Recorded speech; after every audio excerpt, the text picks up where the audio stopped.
नमस्कार दोस्तों, एक बार फिर से आपका हमारे YouTube चैनल पर स्वागत है। दोस्तों, आज हम प्रीवियस ईयर में पूछे गए most important one word substitution करने वाले हैं।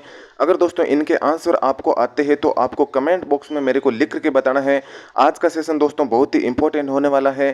प्रीवियस ईयर में जो most repeated one word substitution है उनकी आज हम डिस्कस करने वाले हैं। और दोस्तों मैं सभी के जो ऑप्शन है उनको भी मीनिंग वाइज बताने की कोशिश करूंगा।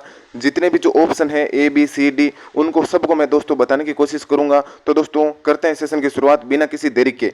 आज का हमारा फर्स्ट क्वेश्चन है दोस्तों, ए person who loves all Mankind. A person who loves all Mankind मतलब ऐसा व्यक्ति जो सभी मैन को यानी कि सभी जो मानवता है उसे लव करता है, सभी आदमियों को प्रेम करता है, उसे क्या कहते हैं? हमारा फर्स्ट ऑप्शन है दोस्तों एपिटेफ। अगर हम एपिटेफ की बात करें तो दोस्तों एपिटेफ का मतलब होता है स्मृति लेख। स्मृति लेख यानी कि जो शिलालेख होते हैं, यानी कि किसी भी व्यक्ति की जो जो स्मृति होती है उसको अगर हम टोम्ब यानी कि जो टूम होता है, जो दोस्तों स्तंभ होता है, अगर उस पर उतारते हैं तो उसे बोलते हैं एपिटेफ, स्मृति लेख। अगर दोस्तों हम ऑप्शन बी की बात करें तो वो है एम्बीडेक्स्ट्रस। एम्बीडेक्स्ट्रस का मतलब होता है निपुण, या दोस्तों ऐसा व्यक्ति जो दोनों हाथों से समान प्रकार से काम कर सकता है उसे हम बोलते हैं एम्बीडेक्स्ट्रस। एपिटेफ का मतलब स्मृति लेख और एम्बीडेक्स्ट्रस का मतलब होता है दोस्तों उभयहस्त कुशल, मतलब ऐसा व्यक्ति जो दोनों हाथों से एक ही प्रकार का काम कर सकता है, मतलब दोनों हाथों से काम को इजीली से कर सकता है, उसे बोलते हैं उभयहस्त कुशल। अगर हम बात करें ओमनीपोटेंट की तो ओमनीपोटेंट दोस्तों उसे बोलते हैं जो सर्वशक्तिमान होता है, जिसके पास में बहुत ज़्यादा पोटेंशियल होती है, जो सर्वशक्तिमान होता है उसे हम बोलते हैं ओमनीपोटेंट। ऑप्शन नंबर डी दोस्तों इसका राइट आंसर होने वाला है फिलेंथ्रोपिस्ट। फिलेंथ्रोपिस्ट इसका दोस्तों राइट आंसर होने वाला है। यानी कि फिलेंथ्रोपिस्ट उस व्यक्ति को कहते हैं जो व्यक्ति सभी लोगों को प्रेम करता है, सभी लोगों की हेल्प करता है, सभी लोगों को पैसे देता है या उनके काम आता है। तो a person who loves all mankind is called philanthropist. तो इसका right answer option number D होने वाला है। हमारा नेक्स्ट क्वेश्चन है दोस्तों, something no longer in use. Something no longer in use यानी कि ऐसी चीज जो ज्यादा समय तक नहीं चलती है ना, ऐसी चीज जो मतलब शॉर्ट टाइम के लिए होती है, यानी कि ज्यादा समय तक वो नहीं चलती है, तो उस चीज को हम क्या कहते हैं? ऑप्शन ए की बात करें तो इलिजिबल। इलिजिबल का मतलब होता है दोस्तों अपठनीय, यानी ऐसी हैंडराइटिंग जिसको हम पढ़ नहीं सकते हैं, जिसको हम समझ नहीं सकते हैं, उसे बोलते हैं दोस्तों इलिजिबल। ऑप्शन बी है दोस्तों एपोस्टेट। एपोस्टेट का मतलब होता है स्वधर्म त्यागी। स्वधर्म त्यागी यानी कि ऐसा व्यक्ति जो अपने धर्म को या अपने जो रीति रिवाज है उनको त्याग कर देता है, उनको फॉलो नहीं करता है, उसे बोलते हैं एपोस्टेट। ऑप्शन सी की बात करें तो वो है रेटिसेंट। रेटिसेंट का मतलब होता है दोस्तों अल्पभाषी, यानी कि जिसे आप बोलते हो कि जो कम बोलता है नहीं, उसे बोलते हैं रेटिसेंट, यानी कि जो बहुत ही कम बोलता है उसे बोलते हैं हम रेटिसेंट। ऑप्शन नंबर डी दोस्तों इसका राइट आंसर होने वाला है ऑब्सोलीट। ऑब्सोलीट, ऑब्सोलीट है ना, something that is no longer in use is called obsolete. Obsolete का मतलब होता है दोस्तों अप्रचलित, यानी कि जो अब प्रचलन में नहीं है ज्यादा। तो इसका right answer option number D होने वाला है। हमारा नेक्स्ट क्वेश्चन है दोस्तों, one who does not believe in the existence of God. One who doesn't believe in the existence of God यानी कि ऐसा व्यक्ति जो भगवान के अस्तित्व में विश्वास नहीं करता है, जो भगवान में विश्वास नहीं करता है, उसे क्या कहते हैं? ऑप्शन नंबर जो पहला ऑप्शन है वो है दोस्तों एवियरी। एवियरी का मतलब होता है दोस्तों पक्षीशाला, यानी कि जहां पर पक्षियों को रखा जाता है उसे बोलते हैं एवियरी। दूसरा ऑप्शन है दोस्तों अथेस्ट। अथेस्ट का मतलब होता है जो दोस्तों भगवान में विश्वास नहीं करते हैं, उनको बोलते हैं अथेस्ट। तो ये ऑप्शन आपका बी इसका राइट आंसर होने वाला है। ऑप्शन सी है दोस्तों स्टोइक। स्टोइक का मतलब होता है दोस्तों ऐसा व्यक्ति जो मतलब जो दर्द है उसको आसानी से सहन कर लेता है, यानी कि उसके पास में कोई भी मान लो पेन है, दर्द है या कोई भी मान लो समस्याएं हैं तो वो उनको मतलब बिना बताए सहन कर लेता है। इस प्रकार के व्यक्ति को स्टोइक बोला जाता है ना। और कार्टोग्राफर का मतलब होता है दोस्तों जो कलाकृति करता है ना, कार्टोग्राफर है ना, जो आकृतियां बनाता है उनको बोला जाता है कार्टोग्राफर है ना, शिल्पी होता है जैसे, तो उनको बोला जाता है कार्टोग्राफर। एवियरी का मतलब पक्षीशाला होता है, अथेस्ट का मतलब जो भगवान में विश्वास नहीं करता है, और स्टोइक का मतलब ऐसा व्यक्ति जो दुख सुख को सहन कर लेता है, दुख के अंदर अपने भावनाओं को व्यक्त नहीं करता है, उसे स्टोइक बोला जाता है। और कार्टोग्राफर का मतलब होता है जो मानचित्रकार होता है ना, जो चित्रों को बनाता है, उसे कार्टोग्राफर बोला जाता है। हमारा नेक्स्ट क्वेश्चन है दोस्तों, one who knows everything, one who knows everything यानी कि ऐसा व्यक्ति जो सब कुछ जानता है, उसे हम क्या बोलते हैं? तो हिंदी में उसे बोलते हैं सर्वज्ञानी, सर्वज्ञानी। तो और इंग्लिश में उसे बोला जाता है ओमनीसाइंट, ओमनीसाइंट। तो ऑप्शन नंबर डी इसका राइट आंसर होने वाला है। One who knows everything is called omniscient. अगर दोस्तों ओमनीपोटेंट की बात करें तो ओमनीपोटेंट का मतलब होता है सर्वशक्तिमान, सर्वशक्तिमान। और ओमनीसाइंट है सर्वज्ञानी। और कैनिबल का मतलब होता है दोस्तों ऐसा व्यक्ति जो आदमियों को खाता है, यानी कि जिसे बोले नरभक्षी, नरभक्षी यानी कि ऐसा व्यक्ति जो मनुष्य के मांस को खाता है, मनुष्य को मारकर उसका मतलब भक्षण करता है, उसे बोला जाता है कैनिबल। अल्ट्रुस्ट का मतलब होता है दोस्तों परोपकारी, यानी कि ऐसा व्यक्ति जो परोपकार का काम करता है, जो दूसरों के लिए करता है कुछ, है ना, दूसरों की हेल्प करता है, तो उसे बोला जाता है अल्ट्रुस्ट। अल्ट्रुस्ट का मतलब होता है परोपकारी। तो आशा करता हूँ कि ये चीज़ आपको समझ में आई होगी। हमारा नेक्स्ट क्वेश्चन है दोस्तों ए सॉल्यूशन फॉर ऑल डिजीज। हमारा नेक्स्ट क्वेश्चन है दोस्तों ए solution for all disease. A solution for all disease मतलब सॉल्यूशन का मतलब होता है किसी चीज का मतलब निवारण, है ना। तो जितनी भी जो डिजीज है उनका मान लो एक ही सॉल्यूशन है, उसे बोला जाता है, हम रामबाण बोलते हैं उसे, है ना। हम बोलते नहीं कि ये तो एक रामबाण इलाज है, मतलब सभी बीमारियों का इलाज है ये, तो उसे बोला जाता है रामबाण। और इंग्लिश में उसे बोला जाता है पेनेसिया। पेनेसिया का मतलब होता है ए cure for all disease, A cure for all disease यानी कि जो सभी समस्याएं होती है, जो सभी बीमारियां होती है, उनका जो इलाज होता है ना, उसे बोला जाता है रामबाण। और उसे इंग्लिश में बोला जाता है पेनेसिया, पेनेसिया, है ना। मान लो जितनी भी जो प्रॉब्लम्स है, जितनी भी जो डिजीजेज है, मान लो उनका एक ही निवारण है, उनकी मतलब एक ही दुआ है, तो उसे बोला जाता है पेनेसिया। अगर हम बात करें दोस्तों एंटोमोलॉजी, तो एंटोमोलॉजी का मतलब होता है कीट विज्ञान, यानी कि जिसके अंदर हम कीटाणुओं का अध्ययन करते हैं, उसे हम बोला जाता है एंटोमोलॉजी, है ना। दूसरा ऑप्शन है दोस्तों इंट्रोवर्ट।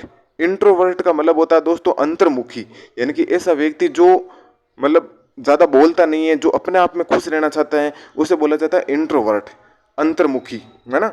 और तीसरा ऑप्शन है दोस्तों ब्रिटल। ब्रिटल का मतलब होता है भंगुर, मतलब ऐसी वस्तुएं जो आसानी से टूट जाती है ना, उन्हें बोला जाता है भंगुर। जो मतलब जैसे मान लो कोई भी रेत का कोई है मान लो, और वो आसानी से टूट जाता है ना, आसानी से टूट जाता है ना, तो उसे बोला जाता है ब्रिटल, ठीक है। तो इस प्रकार इसका राइट आंसर होने वाला option number D, A solution for all disease is called Panacea. हमारा नेक्स्ट क्वेश्चन है दोस्तों, नेक्स्ट क्वेश्चन है दोस्तों हमारा extreme fear of water. Extreme fear of water मतलब पानी से बहुत ज्यादा डर लगना, पानी से बहुत ज्यादा डर लगना, उस सिचुएशन को क्या कहा जाता है? तो अगर दोस्तों इसके राइट आंसर की बात करें तो इसका राइट आंसर होने वाला है दोस्तों हाइड्रोफोबिया। हाइड्रोफोबिया इसका राइट आंसर होने वाला है।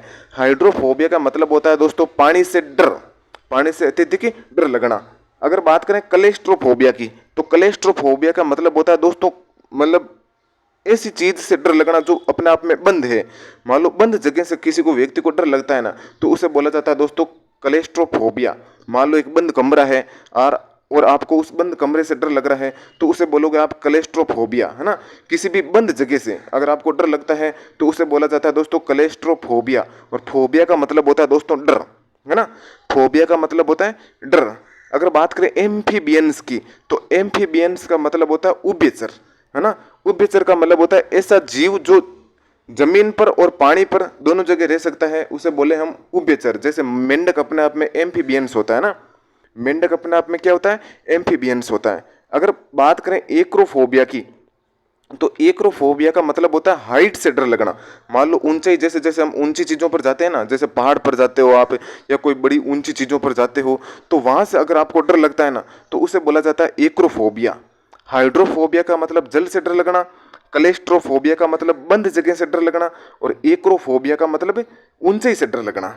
ओके, आशा करता हूँ कि ये चीज़ आपके क्लियर हुई होगी। नेक्स्ट क्वेश्चन है दोस्तों हमारा one who see bright side of things.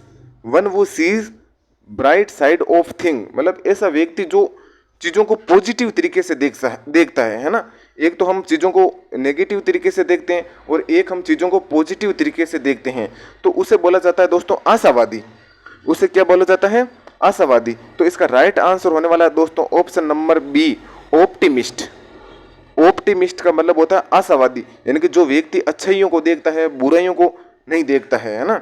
अगर बात करें नोविस की, तो नोविस का मतलब होता है नो सिकिया, मतलब ऐसा व्यक्ति जो कोई काम को ना सीख ही रहा है बस, है ना, उसमें वो परफेक्ट नहीं है लेकिन अभी भी सीख रहा है कुछ काम को, तो उससे बोला जाता है नोविस।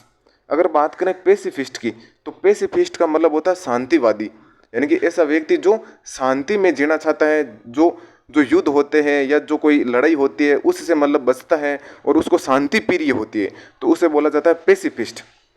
क्योंकि जो पेसिफिस्ट है ना, वो अपने आप में पीस से बना है, और पीस का मतलब होता है शांति या शांत। असेटिक, असेटिक का मतलब होता है दोस्तों वैरागी, यानी कि ऐसा व्यक्ति जो मतलब मोह माया से दूर रहता है उसे बोला जाता है असेटिक। जैसे कोई साधु हो गया है ना, उसे बोला जाता है असेटिक। तो इसका राइट आंसर होने वाला ऑप्टिमिस्ट, ऐसा व्यक्ति जो किसी भी चीज की ब्राइट साइड को देखता है ना।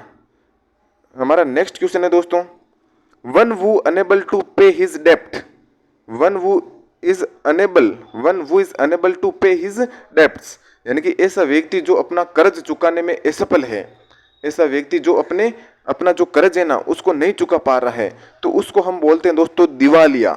मतलब हम बोलते हैं ना ये दिवालिया हो गया। दिवालिया का मतलब जो इस पर कर्ज है ना वो कर्ज देने में ये असमर्थ है, तो उसे बोला जाता है दोस्तों इंग्लिश में बैंकरुप्ट। बैंकरुप्ट, बैंकरुप्ट का मतलब होता है दिवालिया।